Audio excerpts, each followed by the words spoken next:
many systems, including robotic systems, have a limited accuracy capability. But by using an integrated vision target, we can do a secondary mapping of the robot's accuracy, and generate an error vector field that we can use for secondary error correction to improve the accuracy of a robot or of an XY stage.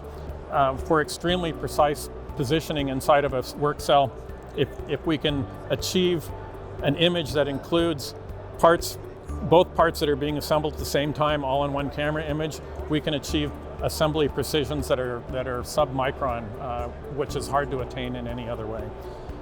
There's a lot of questions to be answered relative to your specification, and Andrews Cooper will be here to help you answer those questions and to follow through with designing, building, and implementing an automation that meets all of your requirements.